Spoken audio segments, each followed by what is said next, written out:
Everyone, it's Caitlin Leemaster, and this is my book report on the Bulletproof George Washington.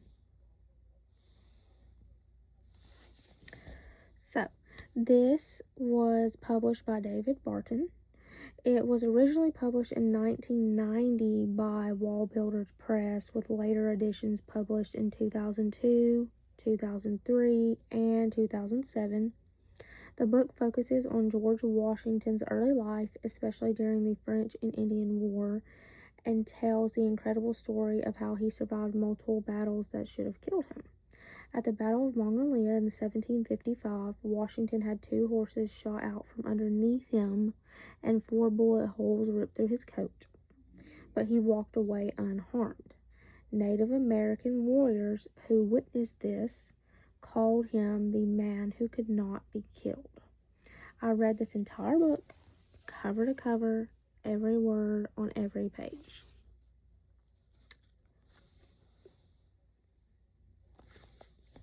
So, what I liked about this book was how personal and dramatic it felt compared to a traditional history textbook. Barton takes moments that might be a short footnote in another book and tells them in detail, showing how people of the time viewed Washington's survival. Now, one of the most powerful quotes from Washington himself, when he later reflected that I did write down, is, "By the miraculous care of Providence, I have been protected beyond all human probability or expectation." And I said that this line really stuck with me because it shows how even Washington believed his survival had a bigger purpose.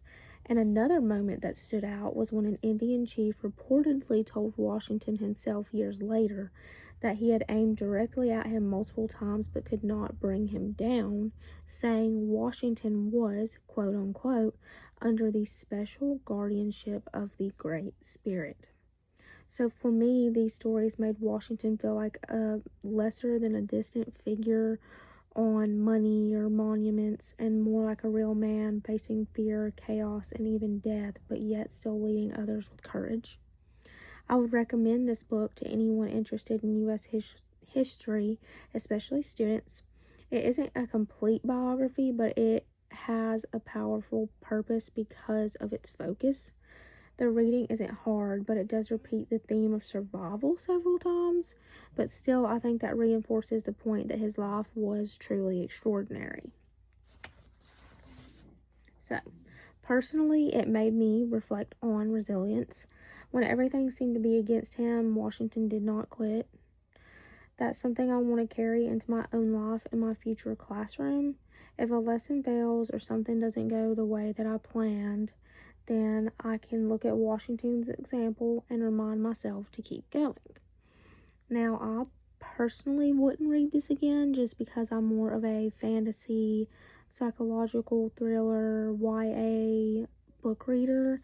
As you can see, you don't have to convince me to read a book, and that is just some of my books that I own. But anyways, on to my lesson plan.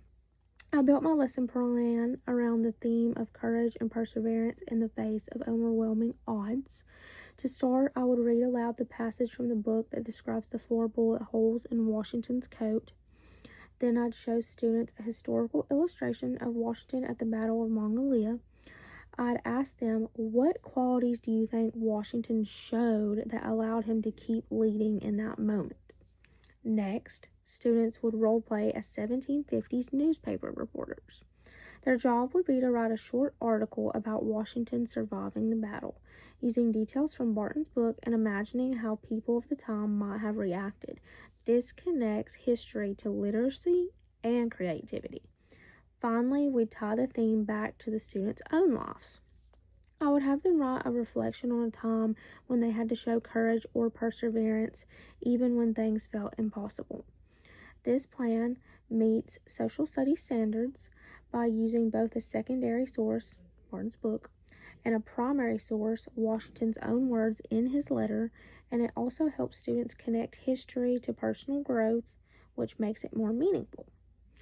Now, the 3 strategies that I used: text to self connection. I would have students reflect on their own experiences of courage after learning about Washington. This makes history personal and helps them internalize the lesson. Number 2, close reading of historical text. Students will analyze Barton's description alongside Washington's own letter. This builds literacy skills and helps them learn to compare how history is told through primary and secondary sources. And number 3, collaborative discussion and debate. After the reading, I would lead a group discussion on the question, was Washington's survival luck, skill, or providence? That gives you something to think about. This sparks critical thinking and shows students that history often has different interpretations. I chose these strategies because they engage students in multiple ways: reading, writing, discussing, and reflecting. They also allow students to see history not just as dates and events, but as human experiences that could possibly connect to their own lives. Thanks.